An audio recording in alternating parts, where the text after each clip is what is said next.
Tom a ouvert une voiture de luxe. De façon inattendue, un sans-abri sort de la voiture. Le sans-abri tenait une canne et un bol cassé. L'homme tend alors au vieil homme un sac d'ordures. Puis il a lentement fermé la porte de la voiture. Il s'est avéré que l'homme était le garde du corps du vieil homme. Le garde du corps se tenait droit derrière le vieil homme. Il a toujours protégé le vieil homme et l'a toujours suivi. Le vieil homme était courbé et luttait pour avancer. Le garde du corps surveille les moindres gestes du vieil homme. Il s'approche alors du vieil homme et lui demande s'il a besoin d'aide. Le vieil homme dit au garde du corps: ne le suivez pas à partir de maintenant. Le garde du corps lui a alors dit de partir. Peu de temps après, le vieil homme est arrivé au parc. Voûté, il s'est empressé de demander de l'argent à deux passants. Cependant, les passants l'ont refusé d'emblée. Les deux femmes se sont moquées du vieil homme en s'éloignant. Ils ne savaient pas que le vieil homme était le PDG d'une entreprise publique, déguisé en mendiant cette fois. Mais ils ne savaient pas qu'il y avait autre chose qui se passait. Puis le vieil homme a regardé autour de lui. Il a regardé autour de lui. Il a lentement posé le sac poubelle sur le sol. Puis a sorti son harmonica et en a immédiatement joué. C'était le seul moyen d'attirer plus de monde. Le vieil homme jouait vigoureusement de son harmonica. Bientôt, le beau son a attiré l'attention de la petite fille. Elle a alors donné au vieil homme son seul argent de poche. Le vieil homme l'a remercié. Il a ensuite salué la petite fille.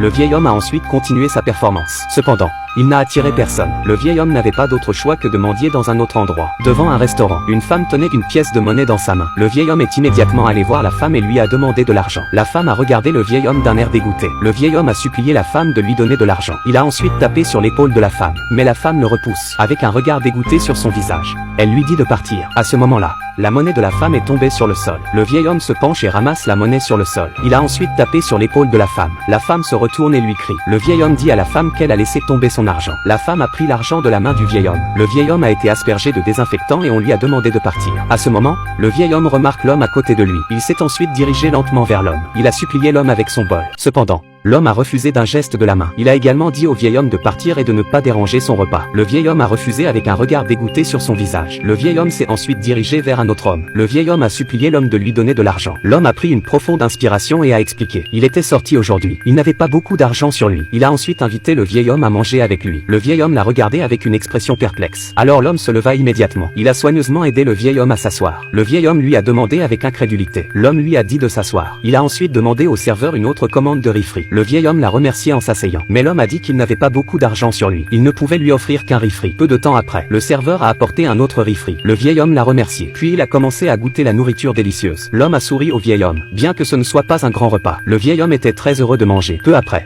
l'homme a aidé le vieil homme à sortir du restaurant. Comme un petit-fils qui aide son grand-père, l'homme a utilisé le seul argent qu'il lui restait. Il a aussi emballé un riz frit pour le vieil homme. Il l'a ensuite remis au vieil homme avec chaleur. Le vieil homme l'a remercié. L'homme a également rappelé au vieil homme de prendre soin de lui. Ce que le vieil homme a fait ensuite allait changer la vie de l'homme pour toujours. Le vieil homme lui tend alors une pile de billets de banque provenant d'un sac en plastique. L'homme a demandé avec incrédulité ce qui se passait. À ce moment-là, le vieil homme a enlevé son chapeau. Il a dit à l'homme d'une manière très sérieuse. Il était le président d'une entreprise publique. Il était aussi très riche. Cependant, il y avait des circonstances imprévisibles. Tout récemment, on lui a diagnostiqué un cancer. Il n'avait jamais vu d'enfant dans sa vie. Le but de sa mort était de trouver un héritier. L'homme ne pouvait pas le croire. Il a demandé au vieil homme pourquoi il s'intéressait à lui. Mais le vieil homme lui a dit: parce que vous avez un bon cœur. Vous êtes un homme digne de confiance. Le visage de l'homme s'est illuminé d'un grand sourire. Il n'a jamais pensé qu'il serait favorisé par les dieux de la chance. Mais le vieil homme a dit que les personnes gentilles ne sont pas mauvaises. Et qu'il est important d'être gentil. Il a également dit à l'homme de venir au bureau demain. Puis le vieil homme est parti lentement. Je n'ai jamais pensé qu'un seul geste gentil de la part d'un homme a changé sa vie. Il est vrai que la gentillesse a sa récompense. Comme le dit le proverbe, on récolte ce que l'on sème. Pour obtenir de bons résultats, il faut faire de bonnes actions. Votre gentillesse et votre dévouement seront récompensés un jour.